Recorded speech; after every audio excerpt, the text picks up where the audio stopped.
Welcome to another Liquid Bullet production. Joining me today, doesn't really need any introduction, is Mr. Brian Jacks. How you doing, Brian?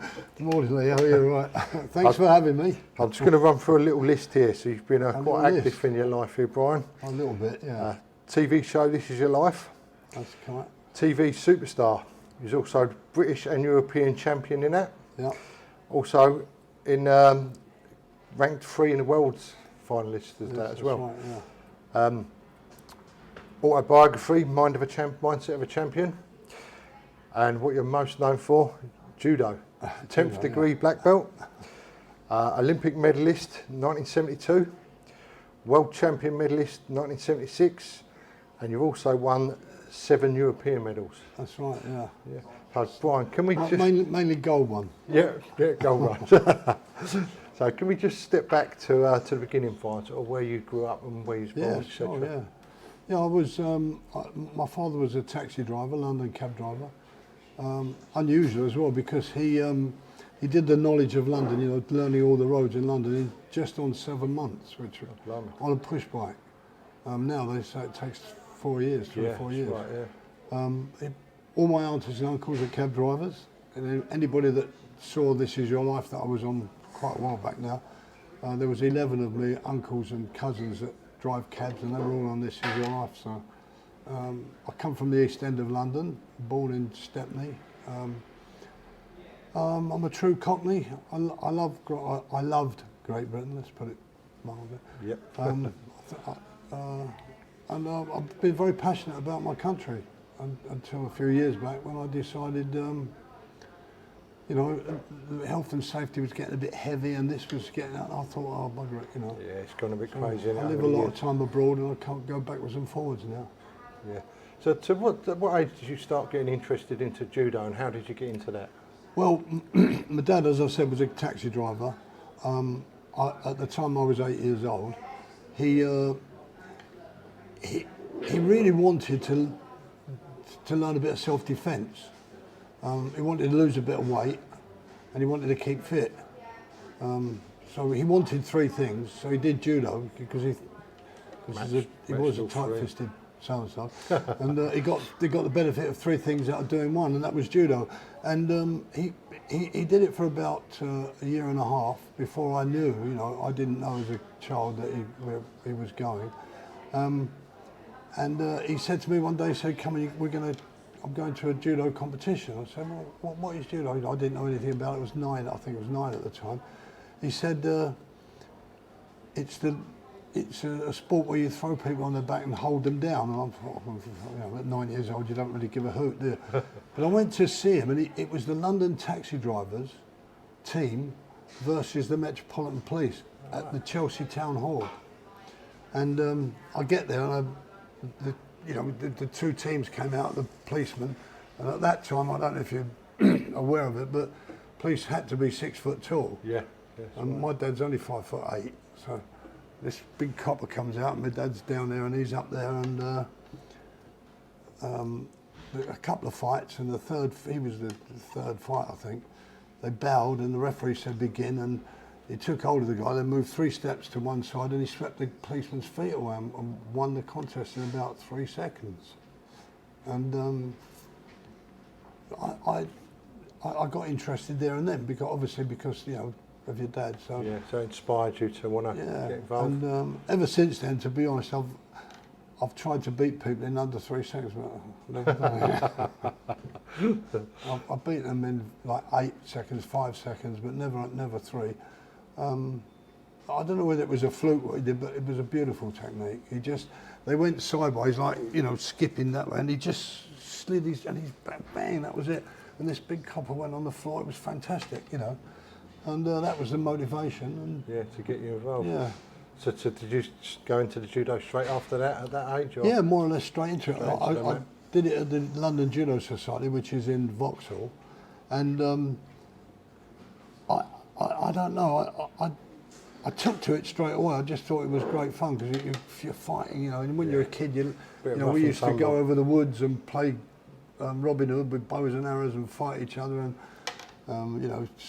soldiers and all that. And judo was just perfect for it because you could whack someone on the back in a couple of seconds. You know, just throw the kids around the block. I lived in Sydenham in southeast London, and you know, my dad was, as I say, was a cab driver, and just took to it like, you know, loved it.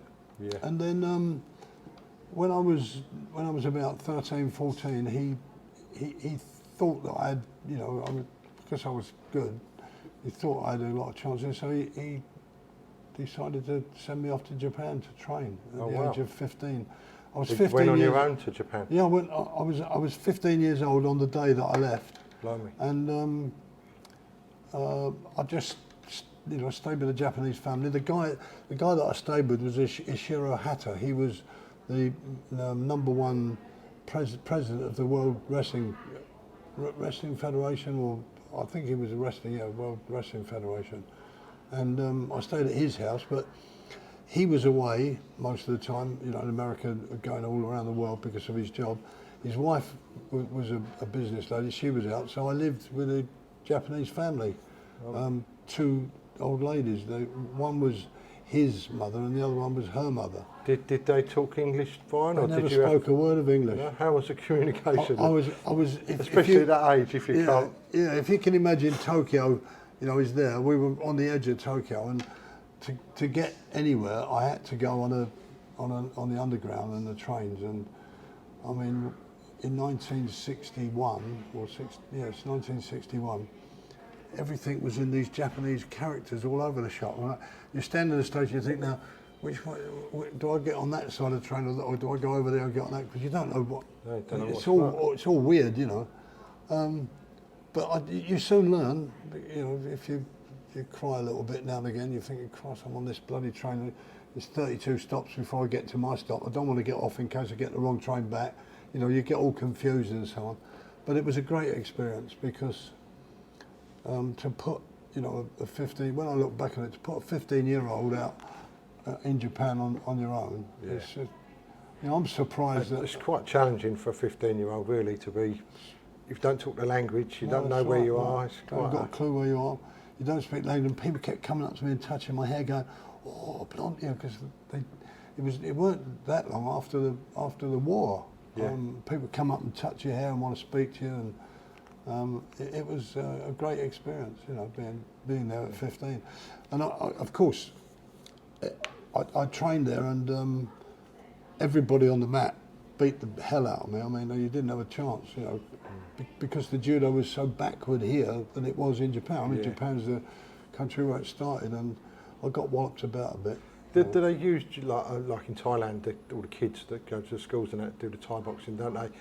Is that the same in Japan with the judo? Was that yeah, definitely. I mean, sort of mandatory? Yeah, they do judo, karate, aikido, and kendo. They're the four main sports. So where we used to do PE in school here, I mean, I'm qualified as a PE teacher. I qualified, so I was teaching PE. If I'd have qualified in Japan, say, it would have been teaching judo, karate, kendo, and so on. You know, it's their sports, their martial arts. I mean, they're the greatest at it. You know.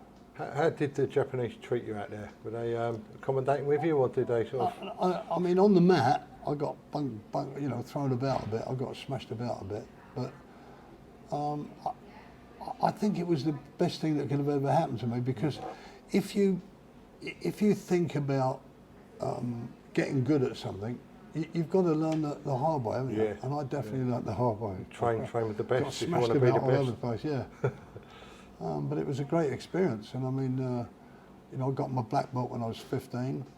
Was that in Japan as well? Yeah, in Japan, yeah. I fought in the lineup, and I got later on in years, about 4 years after I'd been the first time, 5 years after, I actually got my fourth dan in Japan. Oh wow! And that's in a lineup. So what happens is, all the third dans book in, and then they just put one, and they have two teams, and I fight the first one over there, and if I beat him, I fight the second one on that side, and the third one on that side.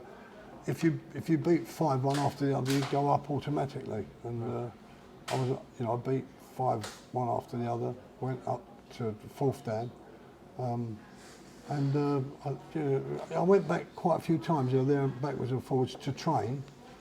And knowing a bit about the language and how to travel there, it was easy because I used to take like Angelo Parisi, who was a British competitor, Dave Starbuck and other people. I used to take them over to Japan and show them around and that. So it was quite nice. How did you find the training when you come back from Japan, like in Britain compared to there? Well, the very first time, Lee, I came back. I went when I was 15. I came back when I was just before I was 17, and I went in a competition thinking I was Billy Big Boots, and because they're very technical over there, and they're very light, and the technique is very soft. But over here, everyone was very stiff, And of course, I didn't do very well in the first competition, so Dad pulled me out, and we trained for 6 months on weight training and getting a bit used to the British style. So I was lucky really because my dad was very good at looking forward on things. Yeah. So we trained like that and got much stronger. But I also had the floppy technique, the easy Japanese technique.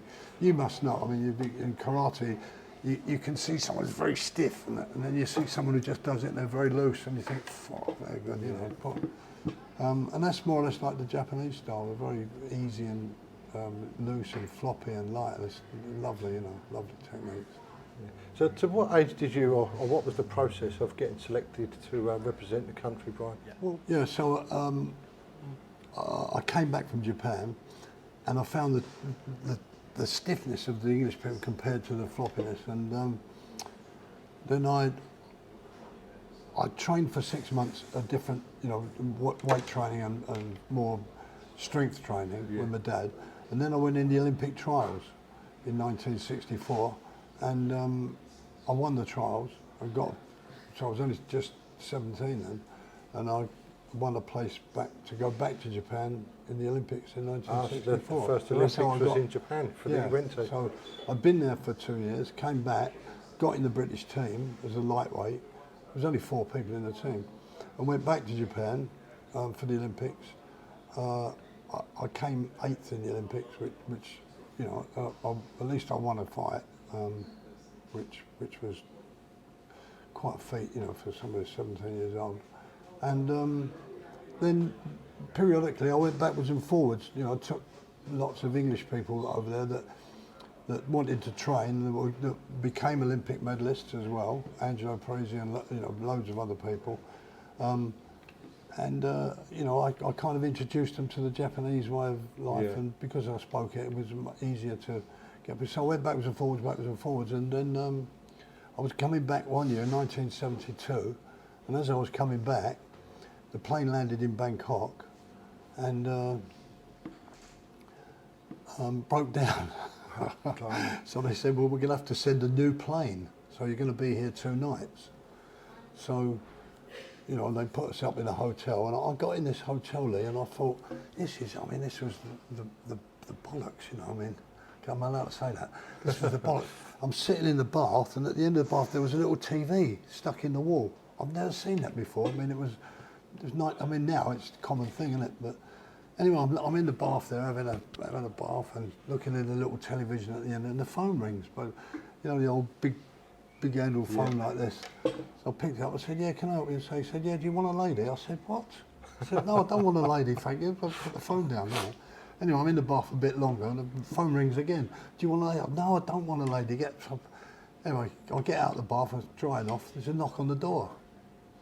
So I open the door, and there's a bloke at the door, Thai bloke with 2 girls. I said, "Do you want a girl?" So I said, "No, I don't want a girl, no." He went away, come back about 10 minutes later, knock on the door again. "Do you want a man?" I said, "No, I don't effing well want a man." So then I got dressed, I got all my clothes on and everything, and went downstairs because I had 2 days to wait for the flight. And I got into the little bar in a beautiful hotel. They put us up, I must admit, they did a good job there. And I'm sitting there having a coffee because I don't drink, and a girl comes sitting next to me, a pretty Thai girl, a stunning little thing. And she said, what are you doing, blah, blah, blah. And I said, well, I've just arrived, I'm here for a couple of days. She said, would you like to go to the temples and stuff like that? So I said, yeah, it'd be nice, you know. So I'd like to see the seaside as well. And being in Bangkok, she said, oh, we'll go down to Pattaya. So we drove down to Pattaya. It took about 4 hours to get down. It was a nightmare. Long drive. We got there and, you know, had a night there and then came back again. All in all, it was a wonderful experience. And I enjoyed Thailand because it reminded me of Japan back in 61. I mean, this was 13 years later. Before it was westernised. So Yeah, much, before it was yeah. westernised, yeah.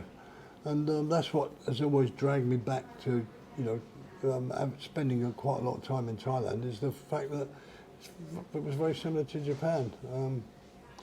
But I love, you know, I did love the experience. I love the people there. They're all so nice, you know. Yeah.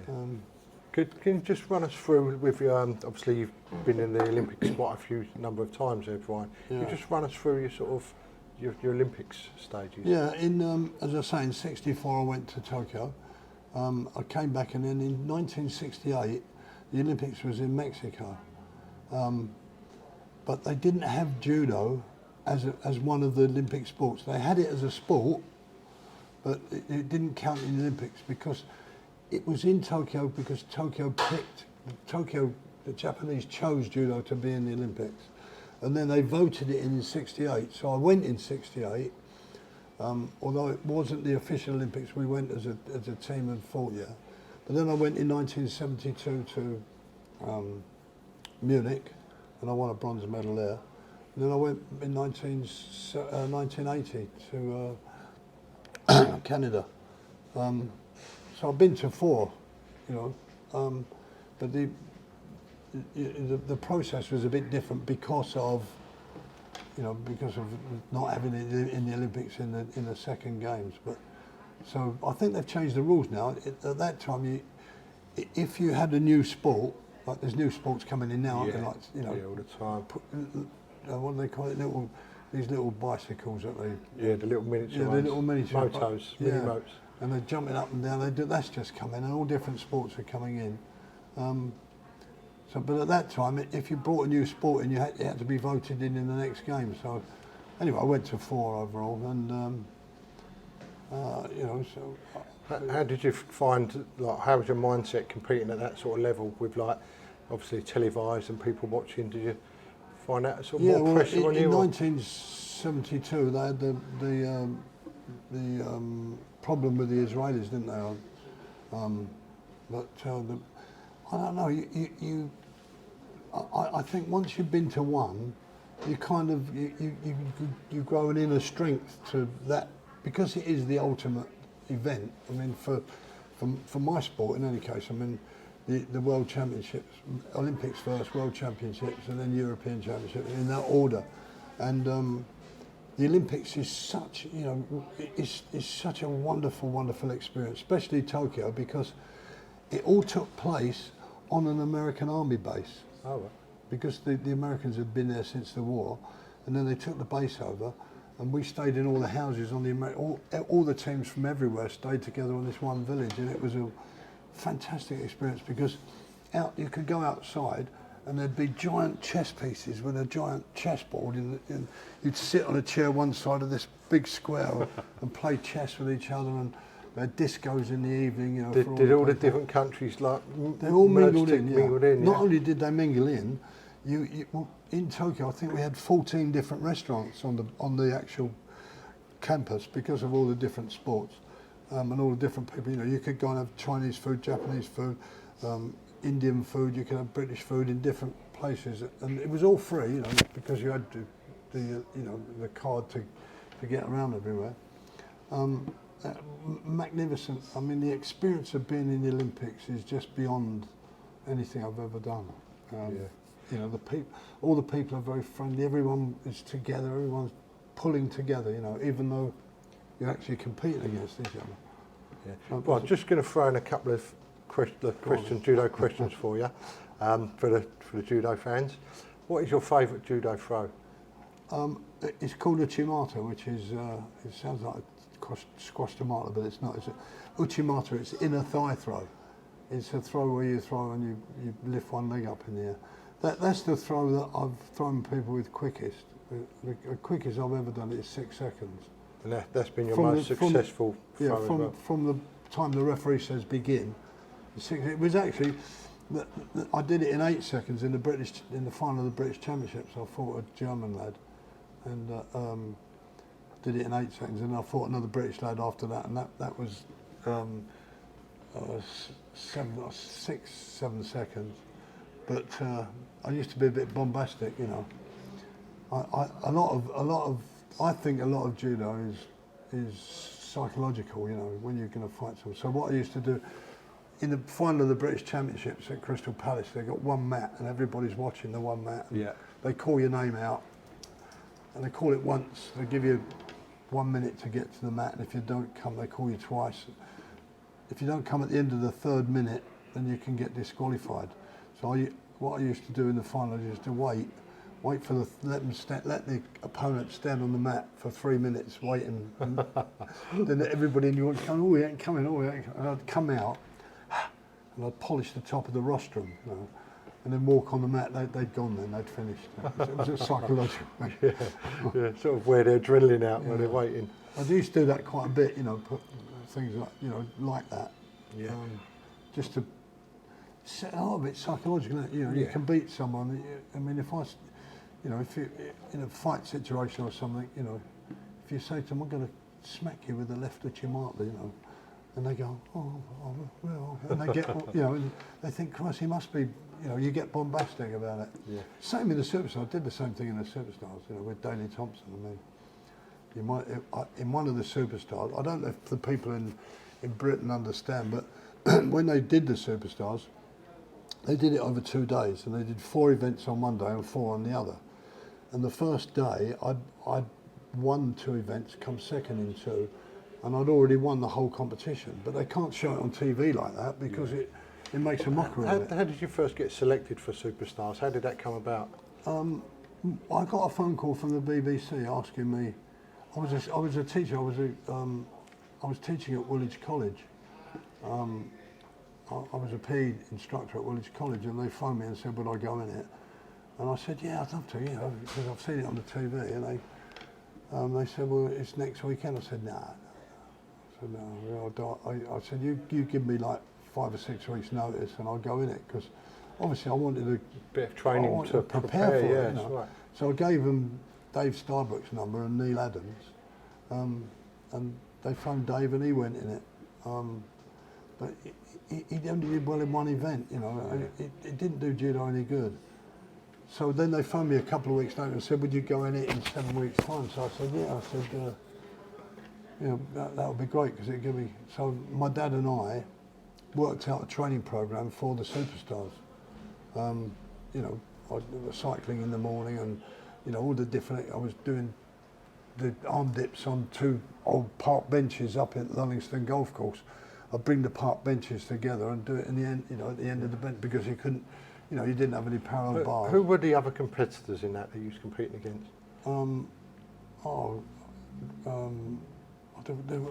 the top sportsmen of that time. Lynn Davis, Olympic gold medalist.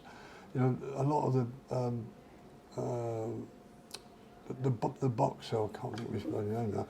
It's good, but Maurice Hope, for instance, he was in it. He was a great boxer.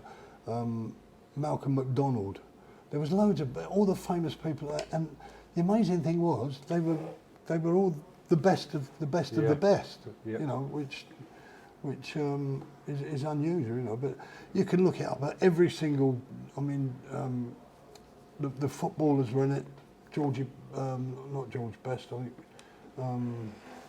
I can't remember all their names. But Daley Thompson was a big name. Daley Thompson was a big name at the time. In the track and field, wasn't he? But all the great competitors were in it. You know, all of them. I mean, the racing drivers were in it, like car drivers.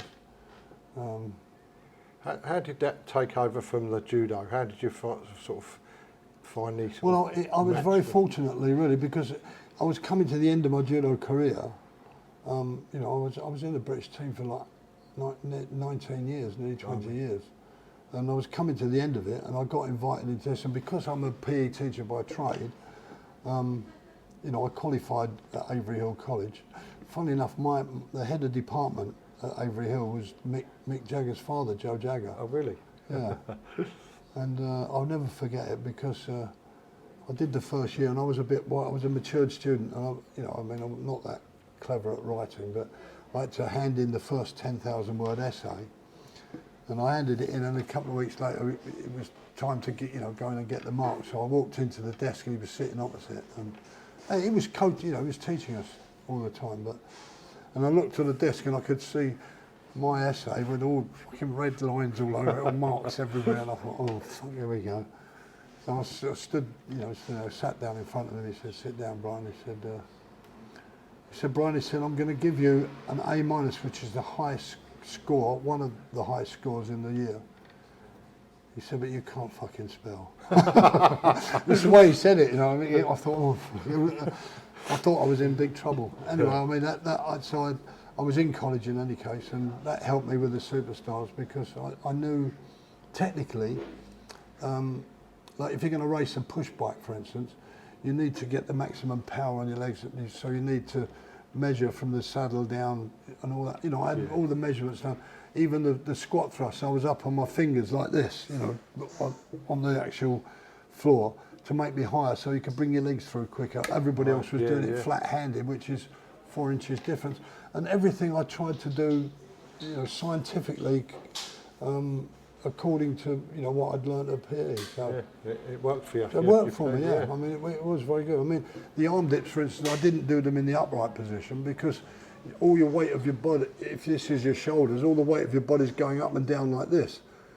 So I tilted at an angle, and somebody's just dropped something. I tilted at an angle and did it at an angle because you can flick your legs at the same time, which helps you go forward. Yeah. So it was all technical stuff, that I'd learned at college. I mean, it was great. Did being on the Superstars TV show, was that sort of put you on the map for more TV because you was in quite a lot of stuff after that? Obviously, yeah. I mean, obviously, the world kind of exploded after the second, after I won the European, because I won the British Superstars, I was in the Europeans 3 years on the trot, and people associate with you being just quite normal, and also being good at the sport, because there's 10 different sports, so everyone that was watching could identify with at least one of the sports because they were probably very good at it, Yeah. So that was a wonderful thing because I got to a massive array of people, whereas with judo, it was just judo people. One dimension. Yeah, one dimension. The same as karate and all other martial arts. They're very one-dimensional. But the Superstars, people that cycled, people that did weightlifting, I mean, I used to do the clean and jerk, swimming, all the different sports. So everybody can identify with something that you were doing, and that's what made it such a success, really. It was a great program. Brian, could you also tell us a little bit like you was on This Is Your Life? Yeah. Was that a huge surprise for you? Was that a shock? It was, honestly, it was a shock, complete shock, because the day before they filmed, Brian Blessed, my friend Brian, who I did judo with back in 1964 when I came back from Japan, he was a very good friend, and they said to me, my agent said to me, would I go and help him because he's doing a film. He was doing this film, where I can't remember what it was called, but where he was the king of the Hawkmen, in Flash Gordon, wasn't it? Yeah. He said, and he needs to learn a couple of things. He said, can you help him, train him for the Flash Gordon film? Of course, I went there thinking it was Flash Gordon film, and it wasn't. It was This Is Your Life, and that's how they caught me. With Brian Blessed. Yeah, but I didn't know anything about it. I did not have a clue. Yeah. Did not have a clue at all. It must be quite shocking when you walk into somewhere and like... It was unbelievable because I did the thing with Brian Blessed in the morning, then they rushed me off to a hotel, kept me in a hotel for about 3 hours, give me food and all that, and then took me to the studio, I didn't know until I got in the studio. When I got in the studio, all my family, I mean, my mum's got 11 brothers and sisters, and my dad's got 9 brothers and sisters, so they were all there, everyone was there. That was a complete shock. And the funny thing was, the night before they actually caught me, I was at a wedding with one of my cousins. and they knew that I didn't know, and they were Yeah, told it's all not to kept say secret. that. Yeah. Was it disappointing or quite, or was you pleased? Yeah, it was fantastic. As I mean, like you thought you was going to a film set. No, I and then you thought, went- yeah, I thought I was going to a film set to do something. But it was fantastic. I mean, it was wonderful to have all the family there, and it was the biggest show going, mate. Yeah, it was huge back in the day, It was a wasn't it? massive Yeah. show. So I was very, very pleased with it, you know. Yeah. You also was on Blue Peter and stuff like that. Oh wasn't yeah, you? Blue Peter, all the programs at that time I was on. Yeah. I think I've done practically every kids program you can think of. Yeah. Brian, just another judo question for you. Did you ever? Who was your toughest opponent? Was there someone regular on the circuit that was a challenge for you? You mean in the world? Yeah, or in yeah. Great Britain, yeah, in the world? Yeah. Yeah, I think it was always the Japanese. And when like Fuji was the middleweight champion in my era, when he weren't around, there was another one just as good as him. You know what I mean? Because they are, without question, they're a level above anybody else in the world. Yeah. I mean, you do get one or two people in the world that win the world championships and win the Olympic gold medal, but that are outside the Japanese. But generally speaking, the Japanese are I mean, it's the way that, I mean, I don't know if you know, Japan at the moment is, nobody gets mugged in Japan. You know, it's a wonderful country. It's a country of peace and tranquility, and you know, people get on with their lives. No one gets mugged. No one, you know. The toilets are beautiful, everything's kept clean, all the people are very proud of their country. It's not like that here, is it? No, It's honestly not like that here, unfortunately. No. I mean, that's why I love Japan, that's why I love Thailand. I mean, Thailand, the people are very proud of their country, but here, I don't know, the pride seems to have gone somehow. Yeah. Can I just ask you a little bit about your autobiography, so Mindset of a Superstar? How did you first start to write? Was it written by yourself? Or? No. What happened was I wanted to do it, and the reason I wanted to write about my life story is because I think it's very interesting, which it is. I mean, you know, I've been all around the world, and you know, I've done several different things, and I've done some. You know, all the funny things are in there. It's a big book. It's it's a very thick book. I wanted to do it because my son's got a daughter. She's 6 years old, and I just, I want to do it for her. You know what I mean? Yeah, Just for a memory. yeah. So I was looking on Facebook, I think it was, or something like that, and I saw this guy that lives in Thailand, named Mark Gingell, and it said that he was a writer. You know, so I phoned him up and said, "Do you fancy doing the book with me?" You know? And we spent a year, 11 months, writing it. You know, at least twice a week we were doing it. 'Cause it's a very big book. There's a lot in it, and a lot of what I've spoken about today. He was brilliant. I mean, he's a brilliant writer. He's written 3 or 4 other books which are on the market. You know, he's written about Thailand. He goes under the name of Ben Carter, but and he's written quite a few little books funny books on Thailand. But he's a very, very genuine person, and somebody that gets to the heart of the matter. You know what I mean? Yeah. And which we did in the book. And it's not only for judo people. It's not only for people that like superstars. It's a general thing about how you manifest and grow, and how the whole thing sticks together. Like we've talked about with the superstars, I mean, it's not just going into the superstars like most of the people did. I went into it knowing that when I got on that push bike, or when I did the swimming, or when I did this, there's a certain level of precision that I had to have. I had to have the handlebars exactly the right distance from the saddle the right distance to the pedal, and you know, and all the. So the book is a lot about that, you know. Yeah.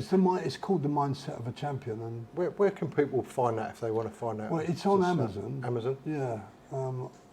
It's called The Mindset of a Champion. It's just Google Brian Jackson, it will come up. But I mean, it's great for people that have got children. You know, if you've got a child and you're bringing them up, I think the book's brilliant for that because it goes right the way through my life. You know, from when I was a kid, I had a hernia. I've got 2 scars across here where I couldn't run when I was a kid because this hurt so much. I had an operation. You know, I used to waddle along. I had the operation and it didn't work, and I had another operation 2 years later. And for a long period of my life as a child, I weren't.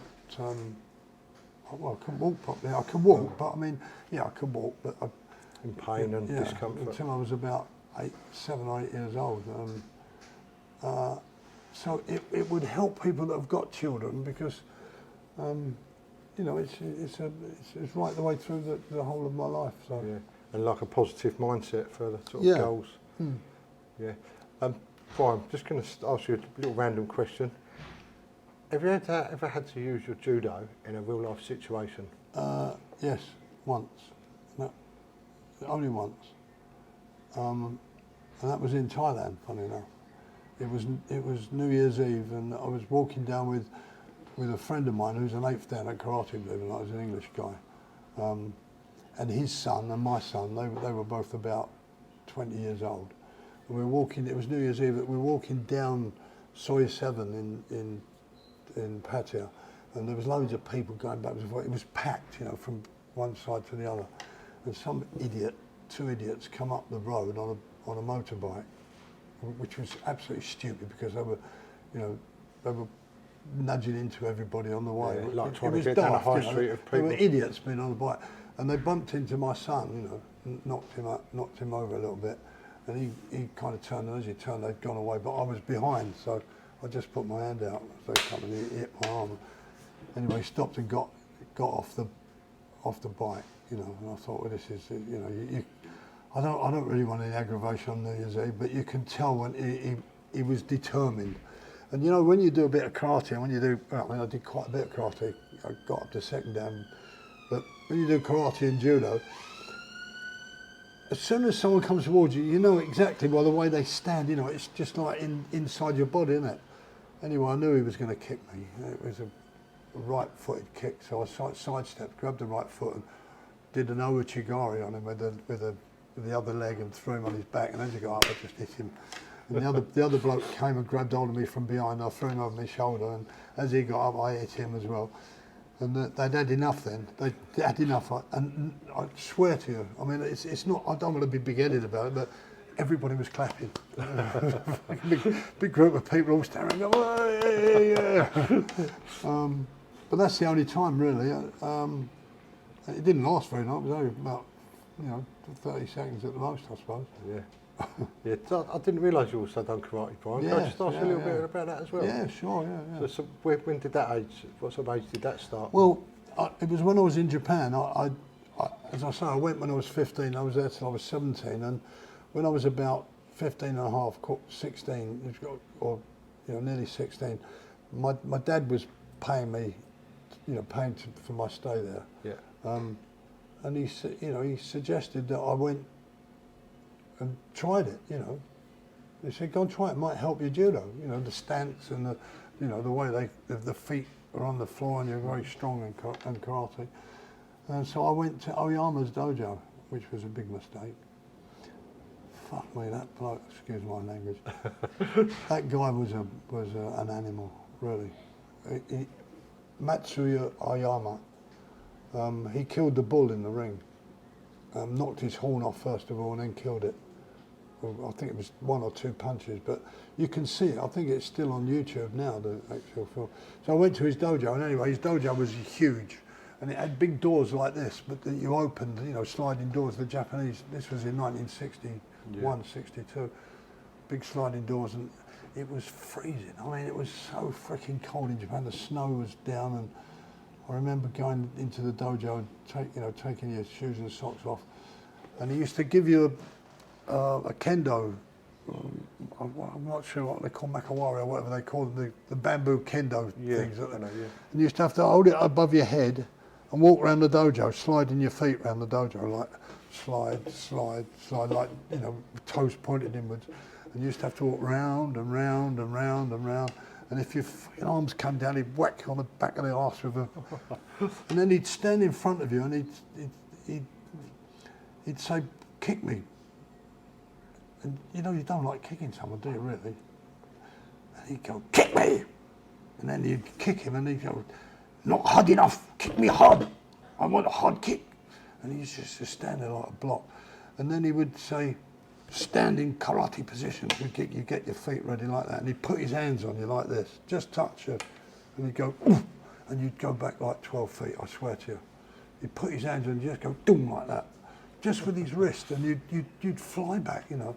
I mean, the guy was I think something like 13,000 people turned up at his funeral when he died. I mean, he was such a big name. He was such a massive name, Matsu Oyama. And I trained with him, you know, 2 or 3 days a week. You know. So you're just mixing the judo and the karate sort of at the same time. Yeah. I've got a lovely picture on here of Chris Child. She did all the stunt work for the Honor Blackman films, and when she did the stunt work, she used to come and ask me about.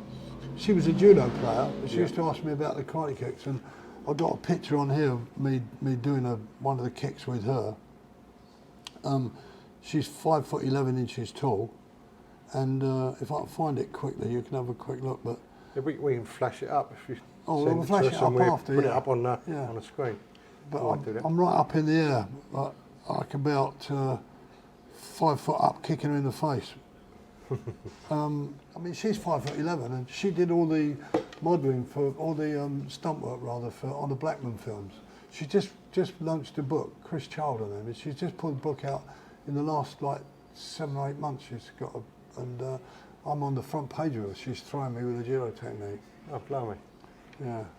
So just going through your sort of life, Brian, as a child, was there anything else that you dreamed that you'd wanted to be if you hadn't gone down this path? Like some kids think of being a fireman. At the time, you mean? Yeah, when you was a child. No, not really, no. Now there is, yeah. Yeah? What would you boy do now? my fingers are all broken, my bloody arms are broken, I've got broken shoulders, I've got broken ribs, my back's killing me, I've had 11 cartilage operations. Is that all from the impact of judo? I'm 76 in October, and I really feel it now. Yeah. Do you think that is all from judo? All from judo, yeah. I mean, it's judo and the superstars. I mean, you know, that was very demanding training. But I was a complete lunatic training. I mean, I was doing 400 arm dips a day. You know, people say, "Oh, crikey, you know, you did 100 in a minute." I did 118 squat thrusts in a minute. You know, where you bring your feet backwards and forwards. 118 in a minute. It was. I think the most anybody else got off besides me was 86. Blimey, it's a huge difference. But I was a lunatic, you know. I mean, I just trained like a.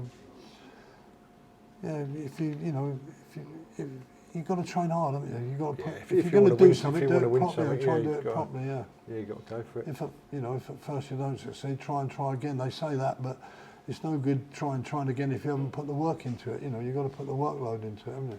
Yeah. So what do you do nowadays, Brian? What's your sort of habits now? I play golf. I'm only 18 handicap at the moment, but I've gone from 8 to 18 over the last like 7 or 8 years. I play golf 3 times a week.